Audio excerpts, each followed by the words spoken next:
Mulai. Bismillahirrahmanirrahim. Assalamualaikum warahmatullahi wabarakatuh.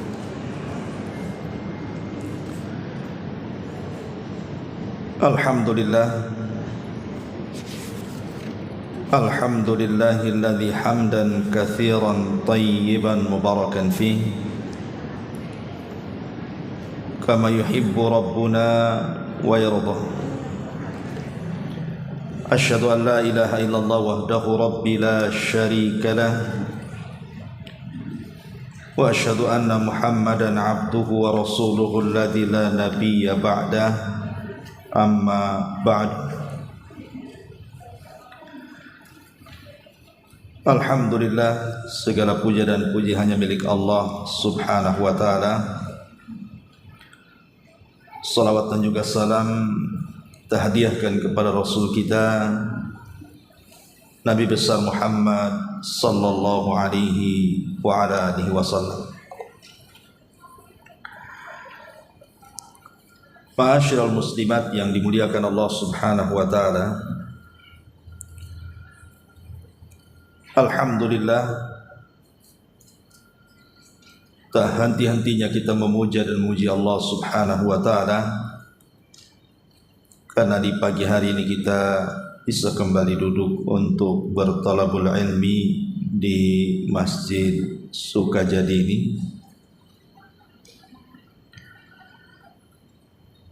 Dan tak lupa kita bersalawat kepada Rasul kita demi keberkahan majlis di pagi hari ini. Allahumma salli ala Muhammad wa ala alihi wa sahbihi wa man sara ala nahjihi ila yaumiddin. Kita lanjutkan kajian kita, masih membahas kitab 175 Jalan Menuju Surga Allah Azza wa Jalla. Dan kita masuk pada poin ke-6, meraih pahala dari setiap mukmin dan juga mukminah. Kita baca hadisnya baru kita jelaskan. Nabi sallallahu alaihi wasallam bersabda dalam sebuah hadis yang dikeluarkan oleh Imam At-Tabarani dan dihasankan oleh Syekh Albani, man istaghfara lil mu'minina walil mu'minati kataballahu lahu bi kulli mu'minin wa mu'minatin hasanatan. Barang siapa yang memohon ampunan untuk kaum mukminin dan kaum mukminah, niscaya Allah mencatat baginya satu pahala dari setiap mukmin dan juga mukminah. Alangkah indah doa yang diucapkan oleh seorang untuk memohon ampunan bagi dirinya, kedua orang tuanya, kaum mukminin dan mukminah, baik yang masih hidup di antara mereka ataupun yang sudah mati. Allah Subhanahu wa ta'ala berfirman ketika menyebutkan doa Nabi Nuh alaihi salam, Rabbighfirli wali walidayya waliman dakhala baitiya mu'minan walil mu'minina wal mu'minati wala tazididz zalimina illa tabara. Ya Rabb kami, atau ya Rabbu, ampunilah aku, ampuni pula ibu bapa, ampuni pula orang-orang yang masuk ke rumahku dengan beriman dan semua orang yang beriman, laki-laki ataupun perempuan, dan janganlah engkau tambahkan bagi orang-orang zalim itu melainkan kebinasaan. Kemudian juga Nabi Ibrahim berkata, Rabbana ighfirli wa liwalidayya walil mu'minina yawma yaqumul hisab. Ya Rabb kami, beri ampunlah aku dan kedua ibu bapa dan sekalian orang-orang yang beriman pada hari terjadinya hisab pada hari kiamat. Allah juga berfirman ketika memuji para hambanya yang mukmin, walladzina ja'u min ba'dihim yaquluna rabbana ighfir lana wa li ikhwanina alladzina sabaquna bil iman wa la taj'al fi qulubina ghillan lil ladzina amanu rabbana innaka raufur rahim. Dan orang-orang yang datang sesudah mereka, maksudnya muhajirin dan ansar, mereka berdoa, Ya Rabb kami, beri ampunlah kepada kami, kemudian saudara-saudara kami yang telah beriman lebih dahulu daripada kami, dan janganlah engkau membiarkan kedengkian dalam hati kami terhadap orang-orang yang beriman. Ya Rabb kami, sesungguhnya engkau maha penyantun lagi maha penyayang. Taib. Ma'asyiral muslimat yang dimuliakan Allah Subhanahu wa taala. Poin ke-6 ini adalah perkara yang sangat-sangat agung dan besar. Bicara soal istighfar, meminta kepada Allah akan ampunan dosa-dosa, baik dosa yang kita lakukan ataupun dosa yang orang lakukan. Kita tidak syak lagi, saya, ibu atau siapapun tidak mungkin lepas daripada dosa. Setiap hari kita melakukan dosa. Entah mata kita, entah telinga kita, entah lisan kita, entah hati kita, atau mungkin gerak kaki dan tangan kita. Setiap hari kita melakukan dosa. Tetapi Allah Subhanahu wa taala adalah zat yang maha pengampun. Sebesar apapun dosa yang kita lakukan, apabila kita dengan niat yang tulus memintakan ampun akan dosa-dosa kita, pasti Allah Subhanahu wa taala mengampuninya. Satu hari ada orang yang datang kepada Nabi sallallahu alaihi wasallam dan mengatakan, Ya Rasulullah, sesungguhnya saya melakukan dosa. Kata Nabi SAW, kalau gitu kau bertobat dan beristighfarlah. Kemudian orang ini bertanya lagi, bagaimana kalau seandainya aku berbuat dosa lagi? Maka Rasul mengatakan, bertobat dan istighfar lagi. Kemudian orang ini mengatakan, Ya Rasul, bagaimana kalau setelah itu berbuat dosa lagi? Kata Rasul, bertobat dan istighfar lagi. Kemudian orang ini, bagaimana kalau aku berbuat dosa lagi? Kata Rasul, beristighfar dan bertobat lagi. Kata orang ini mengatakan, sampai kapan ya Rasulullah? Sampai kapan seperti ini? Maka Nabi SAW, Innallaha la yamallu hatta tamallu. Allah itu tidak bosan sampai kau yang bosan sendiri.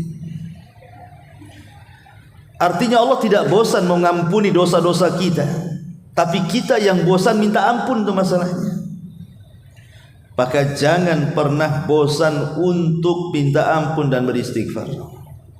Jangan sekali-kali menumpuk dosa. Kalau bisa satu hari ini kita melakukan dosa, di hari yang sama juga kita istighfar. Makanya Nabi SAW, beliau sendiri setiap hari beristighfar itu paling sedikit 70 sampai 100 kali. Itu Nabi. Padahal Nabi itu maksum kan. Tidak mungkin Rasul melakukan dosa kayak kita begini, tidak. Tapi Rasul mencontohkan harusnya seorang hamba seperti itu, perbanyak istighfar. Karena kita tidak tahu, ada dosa-dosa yang kita ketahui, ada dosa-dosa yang kita tidak ketahui, itu masalahnya. Ada dosa yang kita lakukan secara sengaja, ada dosa yang kita lakukan tidak secara sengaja. Maka kalau kita terus beristighfar kepada Allah Azza wa Jalla, dengan niat memang kita meminta ampun kepada Allah Azza wa Jalla, maka dosa-dosa kita itu akan dihabiskan. Ma'asyiral muslimat yang dimuliakan Allah Azza wa Jalla, kita bahas bab ini dulu baru kita bentangkan soal istighfar. Dalam bab ke-6 ini, Bu, ini anjuran yang dianjurkan Nabi SAW kepada kita supaya kita banyak-banyak mendoakan orang lain dengan istighfar.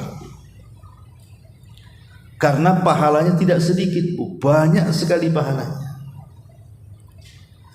Coba perhatikan hadis ini. Rasul mengatakan, man istaghfara lil mu'minina wal mu'minat.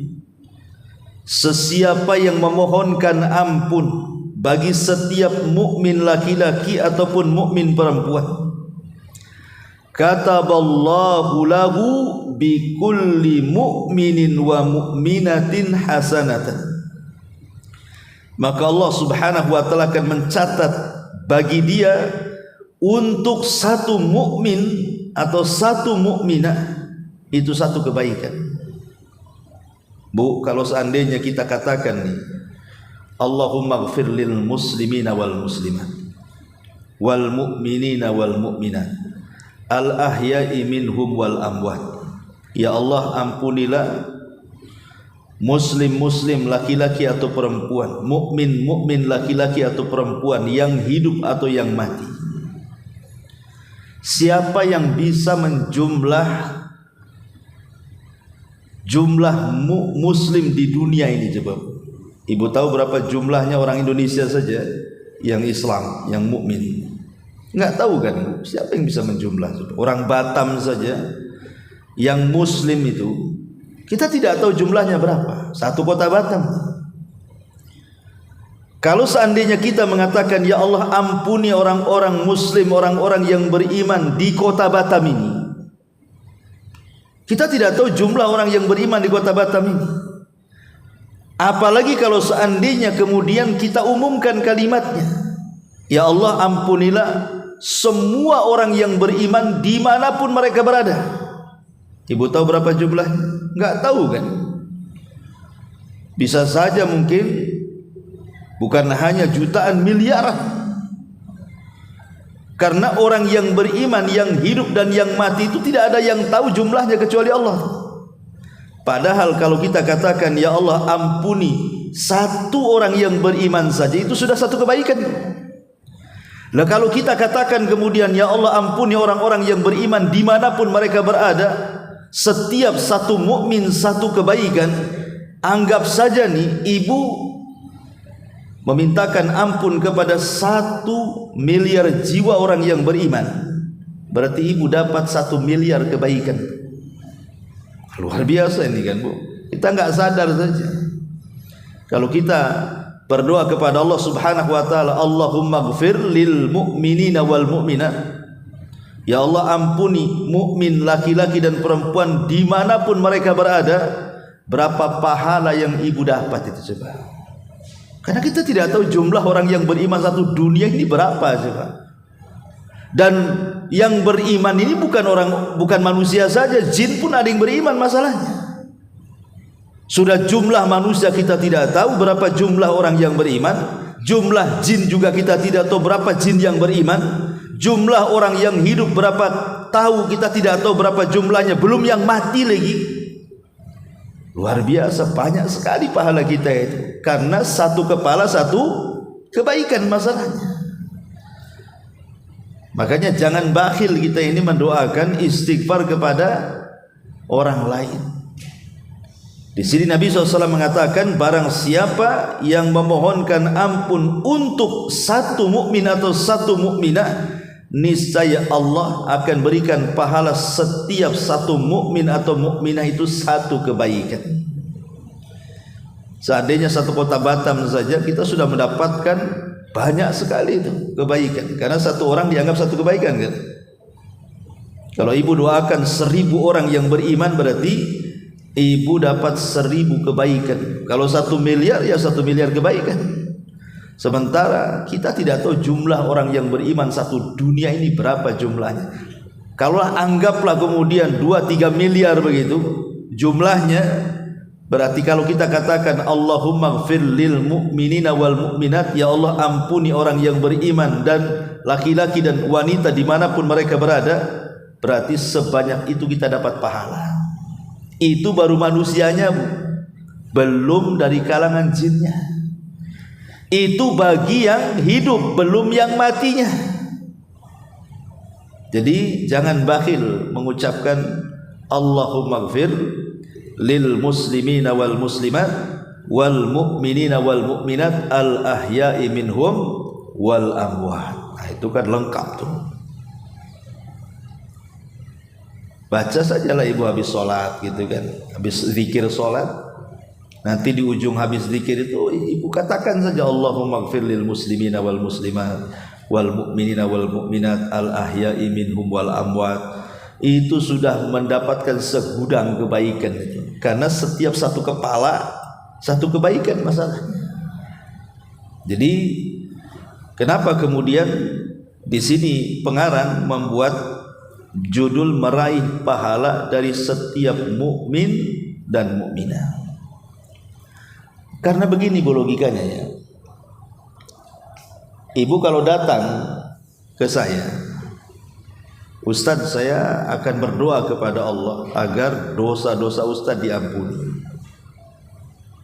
Mungkin kalau saya bisa berterima kasih, jazakallahu khairan ya. Tapi kalau orang awam digituin, emang dosa saya apa? Bisa saja tersinggung dia. Kok kamu mintakan ampun kepada Allah, dosa saya ini apa? Mungkin saja tersinggung orang itu. Tapi kalau kita kan sembunyi-sembunyi itu, orang nggak tahu kita minta ampun untuk dosa kita, kan nggak tersinggung dia. Kan enak amalan seperti ini karena nggak nyinggung orang masalahnya. Siapa yang tersinggung dengan ucapan kita? Orang itu nggak tahu kok kalau kita mengatakan ya Allah ampuni dosa dia. Nggak ada yang tersinggung. Tetapi lihat bagaimana pahalanya luar biasa. Makanya kenapa kita mendoakan ampunan kepada orang lain itu juga bagian daripada sunnahnya al-anbiya, sunnahnya para nabi. Lihat di sini dalil-dalil. Contoh umpamanya Nabi Nuh di sini. Nabi Nuh alaihi salatu wassalam berdoa, Rabbighfirli wa liwalidayya wa liman dakhala baitiya mu'minan walil mu'minin wal mu'minati wa la tazididz zalimina illa tabara. Ya Rabbku, kata Nabi Nuh, ampuni aku, ampuni ibu bapakku, ampuni siapapun yang masuk ke rumahku dari yang beriman, ampuni seluruh orang yang beriman laki-laki dan perempuan. Lihat Nabi Nuh mencontohkan agar kita ini berdoa dengan istighfar untuk semua orang yang beriman dari kalangan laki-laki dan perempuan. Kemudian juga Nabi Ibrahim dicontohkan di sini, Rabbana gfirli wali walidayya walil mu'minina yauma yaqumul hisab. Ya Rabb kami, beri ampunlah aku dan kedua ibu bapakku dan sekalian orang yang beriman pada hari terjadinya hisab, pada hari kiamat. Ma'asyiral muslimat yang dimuliakan Allah Subhanahu wa taala, termasuk juga Nabi sallallahu alaihi wasallam diperintah, bahkan diperintah Allah kepada Rasul, sebagaimana tertuang dalam surah Muhammad, di mana Allah mengatakan fa'lam annahu la ilaha illallah wastaghfir li dzambi walil mu'minina wal mu'minat. Ketahuilah bahwa tidak ada sesembahan yang berhak disembah kecuali Allah, dan mintalah ampun untuk dosamu wahai Muhammad dan untuk dosa orang-orang yang beriman, baik dari kalangan laki-laki atau perempuan. Jadi Allah perintahkan Nabi untuk mendoakan orang lain dari umatnya dengan doa ampunan, karena tadi pahalanya besar sekali. Kalau kita katakan untuk warga Batam saja, kita katakan ya Allah ampuni semua orang yang beriman laki-laki dan perempuan yang ada di kota Batam. Kalau seandainya jumlahnya 1 juta atau 2 juta jiwa yang beriman, berarti sekali mengucapkan seperti itu ibu sudah dapat 1 juta atau 2 juta pahala dari 1-2 juta jiwa yang kita doakan.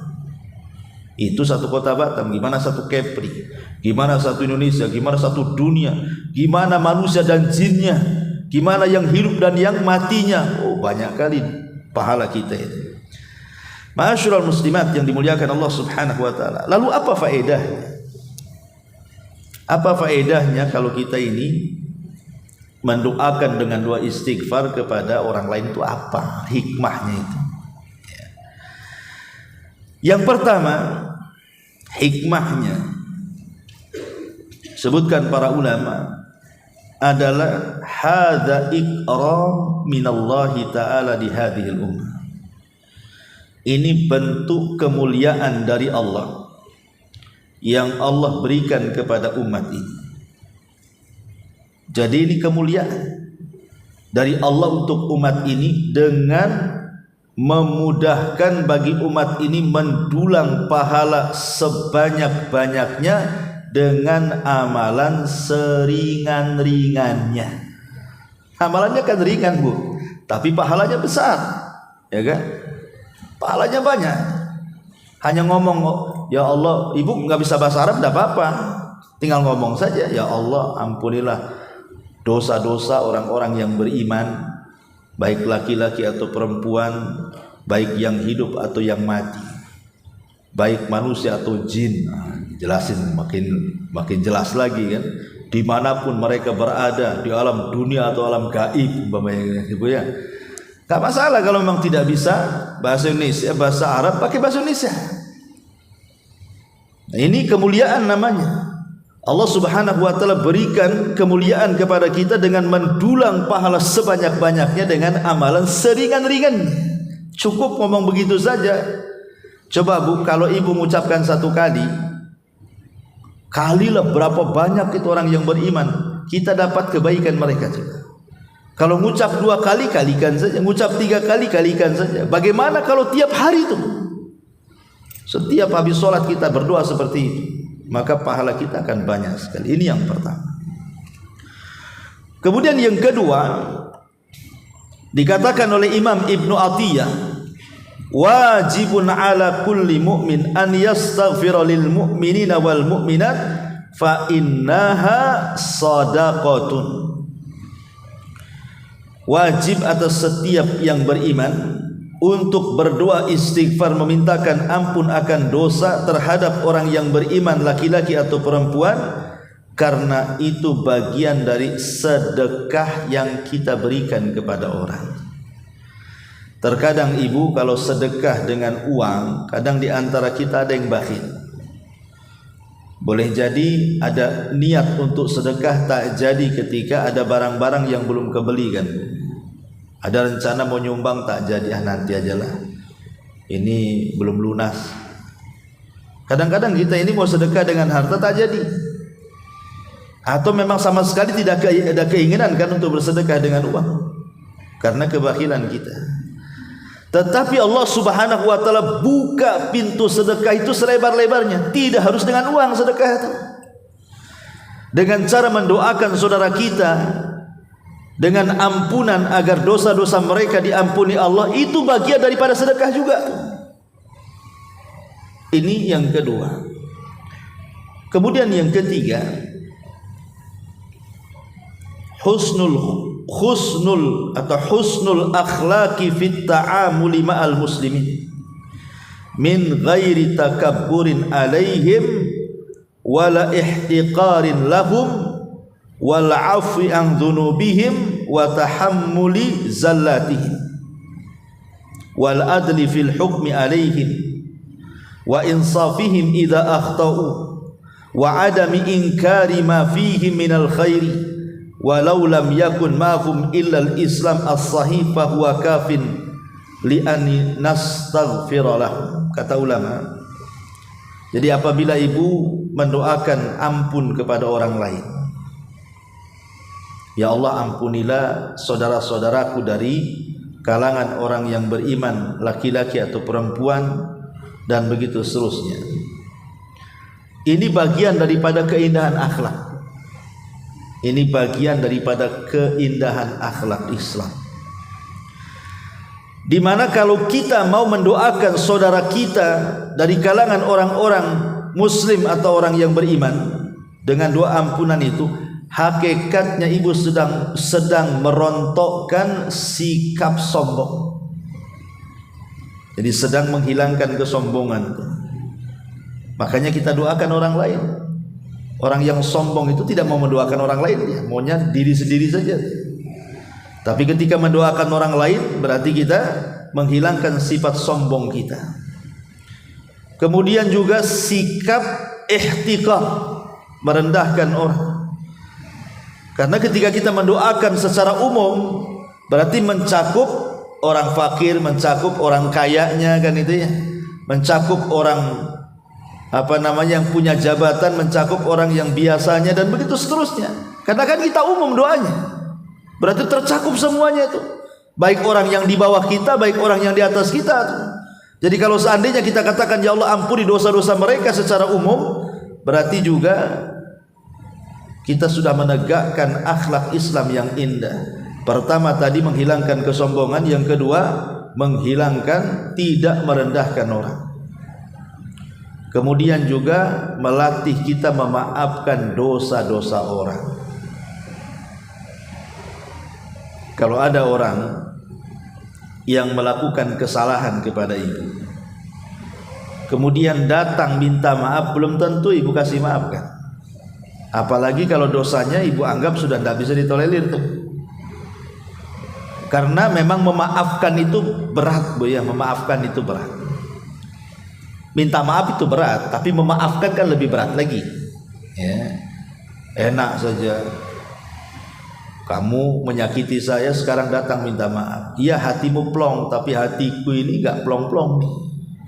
Kadang-kadang kan seperti itu ya. Ada orang minta maaf kan supaya plong hatinya. Kita yang memaafkan ini kadang-kadang ya di lisan saja, ya saya maafkan, tapi hatinya itu belum tentu. Lah ketika kemudian kita katakan ya Allah ampunilah dosa orang itu, berarti kan kita melatih diri untuk memaafkan. Itu faedahnya ya. Kemudian juga berusaha adil kepada mereka. Ya kan mereka Islam juga, mukmin juga, saudara kita juga, masa kita tidak memaafkan mereka? Jadi kita diajari sifat adil gitu ya. Termasuk juga tidak mengingkari ma fihi minal khairi, apa yang terdapat dari kebaikan dari mereka. Seandainya kemudian kita tidak kenal mereka siapa, yang penting kita tahu dia muslim, maka kita sudah dianjurkan untuk memintakan ampun kepada saudara kita, kenal ataupun tidak kenal. Ini yang ketiga. Jadi ketika kita mendoakan saudara kita yang beriman dengan kebaikan itu, hakikatnya kita sedang menampakkan keindahan akhlak Islam. Kemudian yang keempat, ada mutazkiyatin nafsi, tidak merasa bersih sendiri. Tidak merasa bersih sendiri ya. Seolah-olah kita ini nggak punya dosa karena kita istighfar terus, yang lain itu berlumuran dosa gitu ya. Maka ini juga bisa menghilangkan tazkiyatun nafs, merasa sok suci lah bahasa kitanya ya.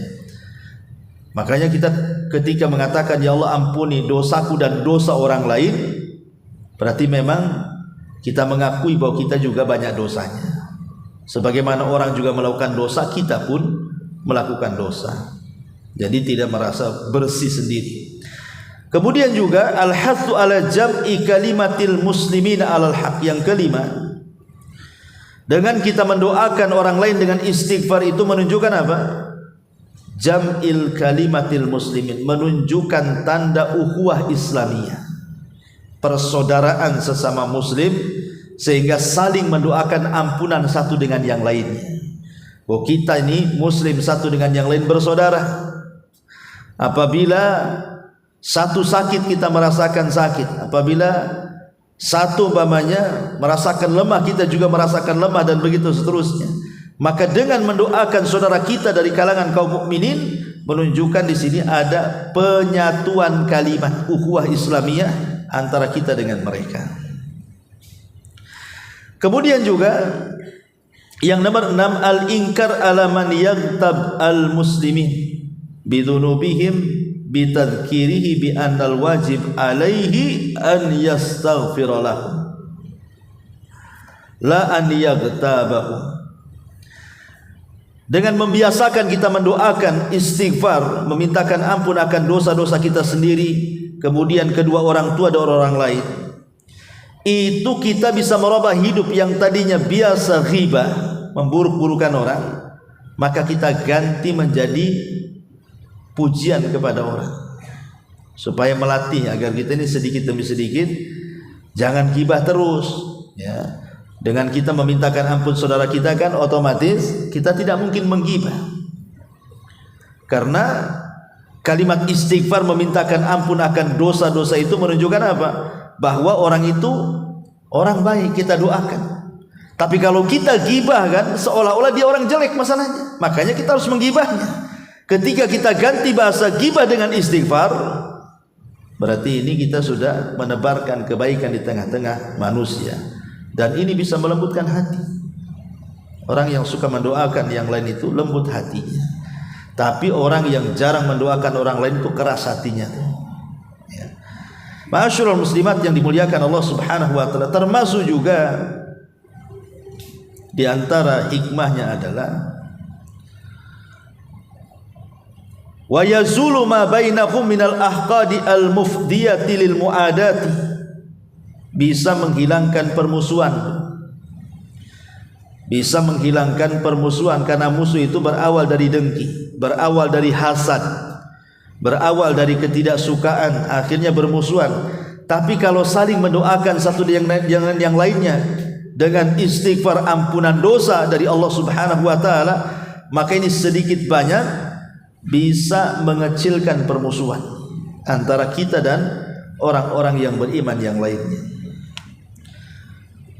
Termasuk juga annal istighfar ya'muruhum bima fihi al istighfar huwa haqqun ala kulli muslim wa muslimatin.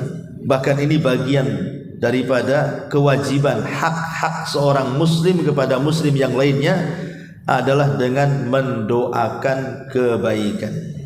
Dan lebih daripada itu, setiap doa kebaikan kita kepada orang yang beriman dan dia tidak tahu kita sedang mendoakan dia, maka kita akan mendapatkan doa yang sama yang kita doakan kepada orang lain.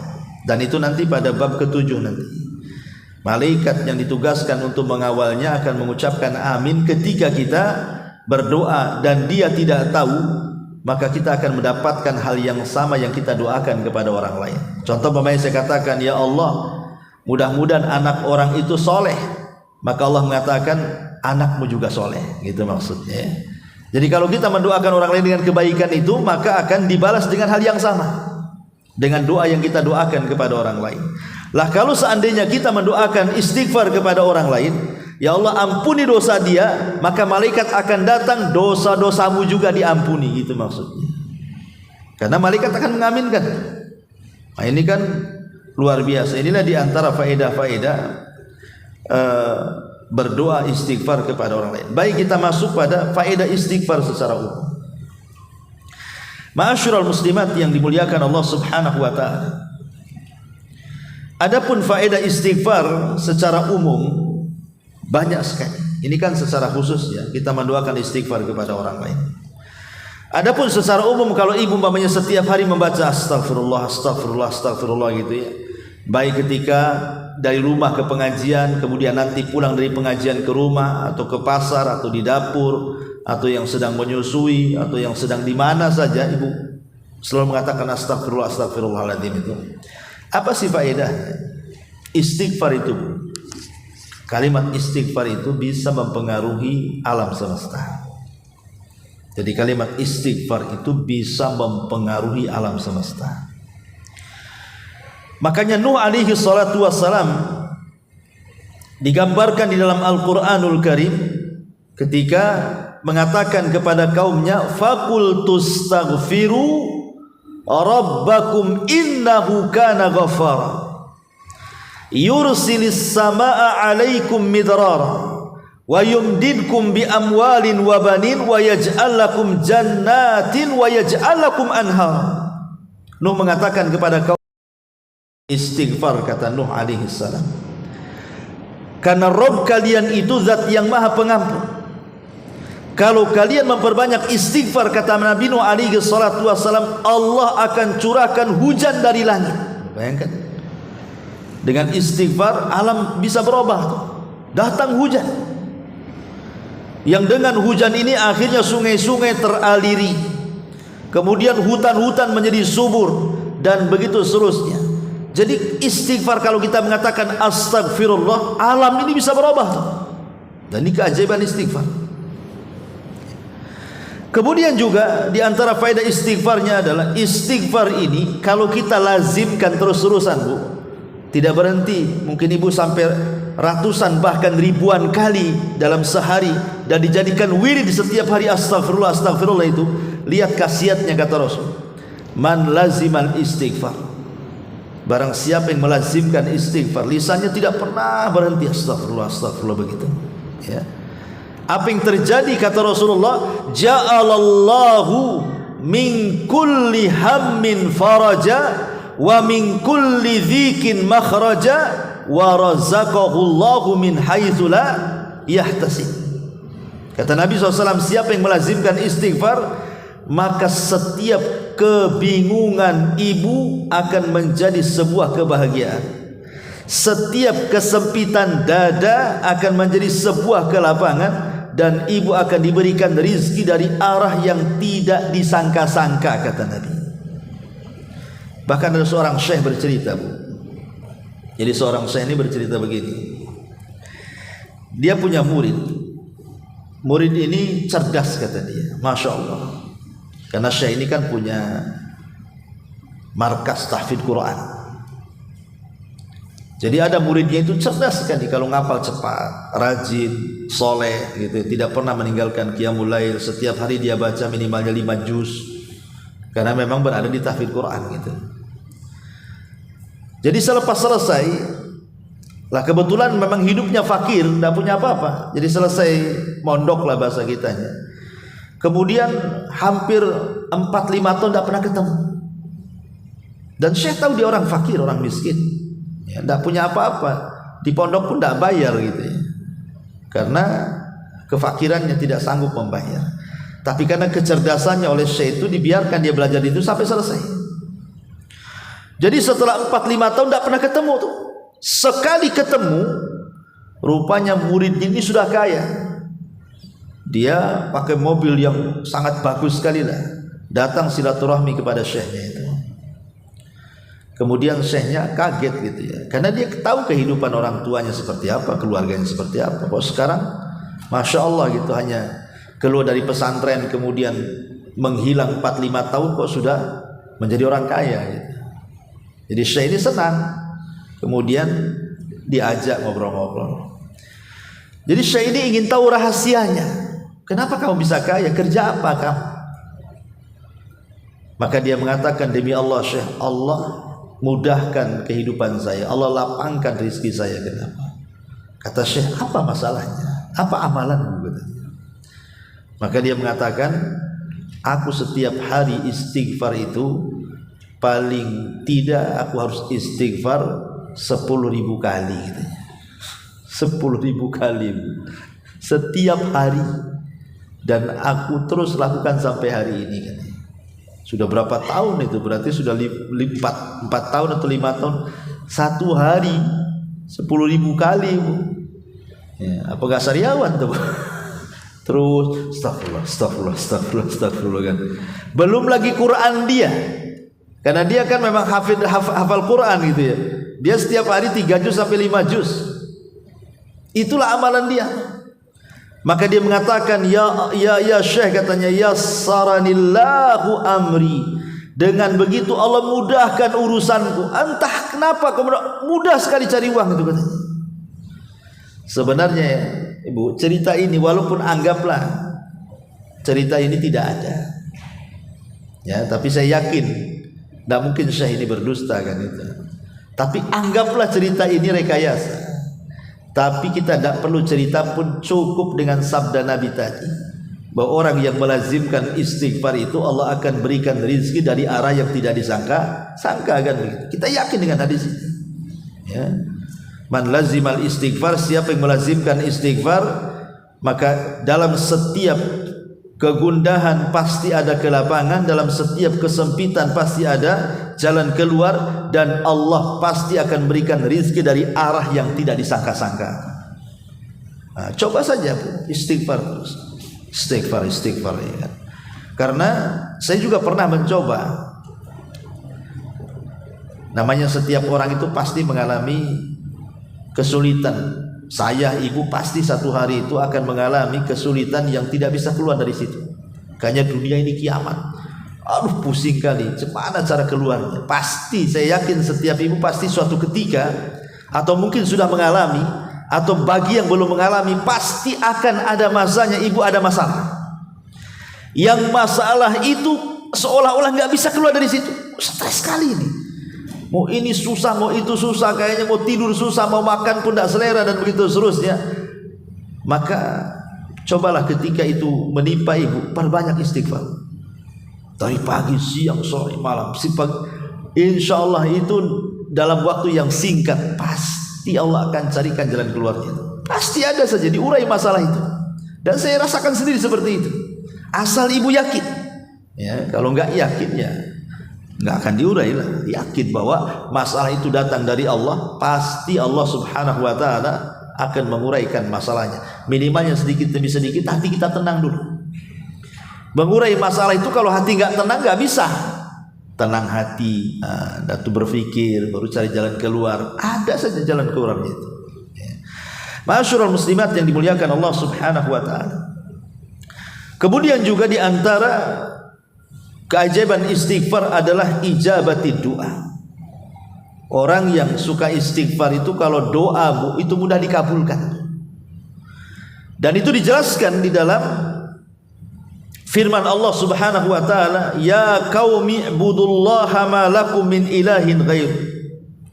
Wa ansha'akum minal ardi wasta'marakum fiha." Di sini syahidnya, "Fastaghfiruhu tsumma tubu ilaihi inna rabbi qaribum mujib." Dalam surah Hud ayat 61 Allah mengatakan, "Fastaghfiruhu," maka beristighfarlah kalian kepada Allah. Summa tubu ilaihi, bertobatlah kalian kepada Allah. Inna rabbi qaribum mujib, karena Rabbku maha dekat dan juga maha pengabulan doa. Dari sini istimbatnya kata para ulama, lihat ketika Allah menutup kalimat bahwa dia dekat dengan kita, bahwa dia itu maha pengijabah doa, sebelumnya ada perintah istighfar. Berarti istighfar itu bisa memudahkan orang untuk dikabulkan doa-doanya.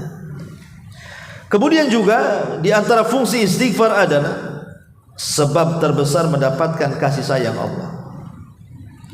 Disebutkan dalam surah Hud ayat 90-nya, "Wastaghfiru rabbakum tsumma tubu ilaihi inna rabbi rahimun wadud." Beristighfarlah kepada Rabb kalian, kemudian bertobatlah kepada Allah, sungguhnya Rabbku maha penyayang, maha pengasih. Ya, artinya kalimat rahim itu nama Allah, sifatnya rahmat. Berarti orang yang suka istighfar itu dia akan mudah mendapatkan rahmat kasih sayang Allah Subhanahu wa taala. Kemudian juga bahwa istighfar itu annabihi tujlabun ni'am, mudah untuk mendapatkan nikmat. Dan orang yang jarang beristighfar dari kemaksiatan kepada Allah Azza wa Jalla, banyak rezeki yang terhalang pada kita. Saya contohkan, Imam Syafi'i rahimahullahu ta'ala, imam besar Imam Syafi'i itu ya, satu hari dia mengadu kepada Imam Waqi tentang buruknya hafalan. Itu Imam Syafi'i, imam dunia, merasa pernah buruk hafalannya. Jadi apa yang sudah dihafal itu mudah hilang. Jadi dia mengadu kepada gurunya itu Imam Waqi itu, dan mengatakan, Syakautu ila waqi'in su'a hifdin. Aku mengadu kepada Imam Waqi soal buruknya hafalan. Fa arsyadani bi antarkil ma'asi. Maka Imam Waqi pun kemudian memberikan wejangan kepadaku agar aku banyak-banyak meninggalkan maksiat. Kemudian kata Imam Syafi'i, kenapa demikian? Li'annal ilma nurun wa nurullahi la yuhdalil asi. Karena ilmu itu cahaya, dan cahaya Allah itu tidak mungkin diberikan kepada ahli maksiat. Ketika kita jarang istighfar, maka kita akan masuk kepada kebalikan istighfar. Pasti banyak maksiat. Ketika banyak maksiat, banyak terhalang rizki dan nikmat yang harusnya diberikan Allah kepada kita. Karena istighfar itu salah satunya adalah kita akan memperoleh banyak-banyak daripada nikmat yang Allah akan berikan kepada kita. Maka kebalikannya, ketika kita tidak istighfar atau meninggalkan istighfar, berarti akan banyak musibah yang menimpa kepada kita. Lah Imam Syafi'i ini tahu nggak dosa yang dilakukan? Bukan kayak kita, ya. Tapi gara-gara apa? Imam Syafi'i ini antar rumah dia dengan gurunya ini kan lewat pasar tuh. Selalu kalau dia datang menemui gurunya mesti melewati pasar. Tapi dia berusaha untuk tidak masuk, tidak merekenlah pasar itu. Tapi karena hari-hari dia lewat pasar, akhirnya telinganya selalu mendengar pembicaraan orang-orang pasar itu. Ya namanya orang pasar kan macam-macam, ada yang sumpah palsu, ada yang marah-marah, ada yang sewot, macam-macam lah orang pasar itu kan. Rupanya itulah maksiatnya Imam Syafi'i, mendengar orang yang sedang maksiat. Malah dia tidak maksiat, cuma telinganya mendengar sambil lewat itu. Akhirnya dia coba diganti rutenya, yang biasa lewat depan pasar, sekarang dia lewat belakang pasar. Karena lewat belakang pasar gak ada orang, Bu, hafalannya meningkat. Bayangkan, hanya itu loh pengaruh. Dia tidak maksiat kan, hanya mendengar saja tuh, ya, itu sudah mengurangi hafalan. Makanya Bu, kalau ibu mamanya ngapal Quran, ya nggak mungkin lah, ya mungkin juga lah, nggak mustahil Bu Quran itu dihafal. Tapi biasanya karena kesibukan ibu, kayaknya kalau untuk menghafal Quran 30 juz itu mustahil ya Bu ya. Kalau juz 30 saja nggak pernah nambah gitu ya, mau 30 juz. Tapi sebenarnya tidak ada, bagi saya sih tidak mustahil. Saya itu waktu di Yaman Bu, jadi ada orang tua usianya hampir 80 tahun dan dia penjaga gerbang markas, ya. Dia baca Quran tidak bisa, maksudnya kalau kita kasih sodorkan mushaf suruh baca tuh tidak bisa dia. Tapi dia melihat orang-orang Indonesia yang semangat menghafal Quran, atau orang-orang Malaysia yang belajar di situ, pokoknya banyak orang luar negeri yang belajar di situ. Tiba-tiba dia semangat ingin menghafal Quran, tapi tak bisa baca Quran. Tapi tidak mustahil bagi Allah. Dia beli tip Bu, zaman dulu itu kan belum ada handphone, pakai tip kecil, masih pakai kaset itu. Ya dia beli kaset 30 juz, kemudian beli tip kecil gitu ya. Sony, kalau itu mereknya Sony kan, Sony itu dulu itu mereknya. Jadi pamannya diambil surah Al-Fatihah itu, dia setel kan. Pamannya Syekh ini membaca Alhamdulillahirabbil alamin, dimatikan. Kemudian dia coba mengingat dan mengulang Alhamdulillahirabbil alamin, diulang-ulang sampai 100, sampai 200, sampai 300 kali Bu, sampai hafal. Baru kemudian pindah ke ayat 1, ke ayat 2, ke ayat 3. Masya Allah, tanpa sadar bertahun-tahun akhirnya kaki ini dapat hafal Quran hanya dengan metode seperti itu. Hafal Quran dia, padahal baca Quran ini tidak bisa, hanya model mendengar. Jadi setiap satu ayat ditangkapnya, diulang-ulang, hafal. Pindah lagi ayat kedua, lama-lama Qurannya hafal. Kan gak ada yang mustahil bagi Allah, karena Quran itu kan walaqad yassarnal Qur'ana lidzikr, walaqad yassarnal Qur'ana lidzikri. Bahwa Quran itu Allah mudahkan. Artinya bahwa syaratnya satu saja, jangan banyak maksiat. Tapi kalau banyak maksiat ya susah lah ngapal Quran itu. Dan maksiat yang paling besar ya handphone itu Bu. Ibu ngapal Quran wadduha, datang handphone, mana yang mau dihafal nih? Ya. Jadi nggak bisa Makanya kalau ingin hafal Quran memang jauhkan handphone jauh-jauh tuh. Kayak anak pesantren kan tidak ada boleh pegang handphone Bu ya. Baru itu bisa hafal Quran. Kalau enggak, jangan bicara nambah hafalan, yang ada mindahin hafalan. Wadua sudah hafal nih Bu, nanti Ibu mau tambah alam nasroh hafal, waduhanya yang hilang. Itu namanya mindah hafalan, geser hafalan tuh ya. Ya karena begitu ya. Mungkin boleh jadi karena banyaknya maksiat sehingga kita susah untuk menghafal. Intinya bahwa istighfar ini bisa mendatangkan nikmat yang banyak. Ma'asyiral muslimat yang dimuliakan Allah Azza wa Jalla. Kemudian juga istighfar ini salah satunya adalah ketika kita banyak memperbanyak astagfirullah itu hakikatnya kita sedang menyakiti setan. Setan itu tidak suka dengan orang yang sedang beristighfar. Dan itu disebutkan oleh Imam Ibnul Qayyim rahimahullahu taala, inna iblis qala, kata Imam Ibnul Qayyim, iblis itu akan berkata, akhlaqtu bani Adam bidzunub wa ahlaquni bil istighfar. Iblis akan berkata kepada orang yang beristighfar itu, dulu aku hancurkan Bani Adam dengan dosa, sekarang mereka hancurkan aku dengan istighfar, katanya. Kata iblis, dulu ku hancurkan anak Adam dengan dosa, sekarang Bani Adam menghancurkan aku dengan istighfar. Makanya kalau kita menyebutkan astagfirullah, ini sangat menyakitkan bagi setan, sangat menyakitkan bagi iblis ya, artinya kita menang dari musuh kita kan, karena setan itu musuh kita yang nyata. Kalau kita ingin mengalahkan musuh kita, ya perbanyak istighfar, karena itu sangat menyakitkan bagi mereka. Kemudian juga diantaranya adalah yang paling besar istighfar itu adalah sababun linsirahi sadri, sebab terbesar dada seseorang itu akan menjadi lapang, akan tenang. Dan kehidupan di dunia ini, kata Imam Ibnul Qayyim rahimahullahu taala, kalau kita ingin masuk ke surga dunia sebelum surga akhirat, maka perbanyak istighfar. Ketika ditanya Imam Ibnul Qayyim, apa yang dimaksud surga dunia wahai Imam? Dia mengatakan apa? Itmi'nanul qalbi, ketenangan hati. Hati kalau tenang, semua jadi surga. Ibu walaupun tidak punya uang, tapi hati tenang, ya insya Allah lah, nggak kepikiran. Tapi biasanya kalau nggak ada uang itu bisa nggak tenang tuh. Gitu. Tapi kalau tenang lah umpamanya kan, tenang nggak apa-apa lah, nggak ada duit, yang penting tenang saja. Itu biasanya nggak kepikiran, ya karena orang stres itu karena tiga hal kan, sering saya ulang-ulang kan. Pertama karena perkara yang sudah lampau, kita pikir sedih. Ya. Yang kedua perkara yang belum datang, dipikir-pikir stres.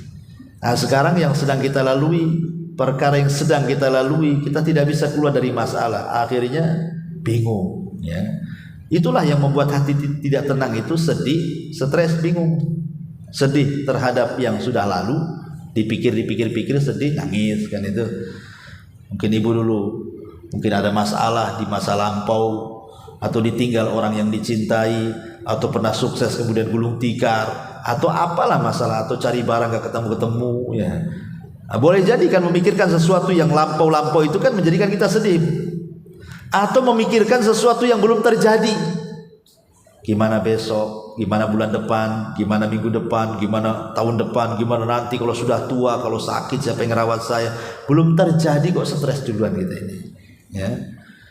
Atau yang sekarang ini ada masalah, nggak tahu caranya gimana nih keluar dari masalah ini. Nah gitu ya.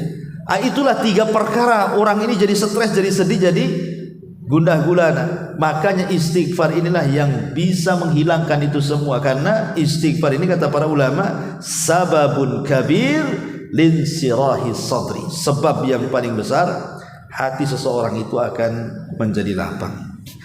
Wallahu a'lam bishawab. Saya kira ini dulu Bu, sebelum saya tutup. Silakan kalau ada yang mau bertanya. Kita buka tanya jawab.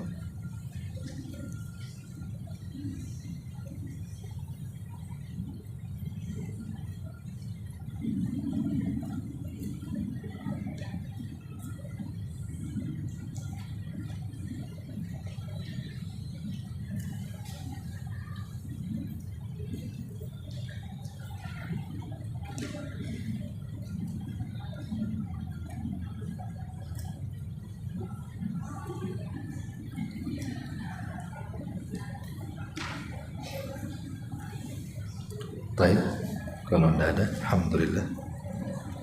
Kita tutup dengan doa kafaratul majlis. Subhanallah.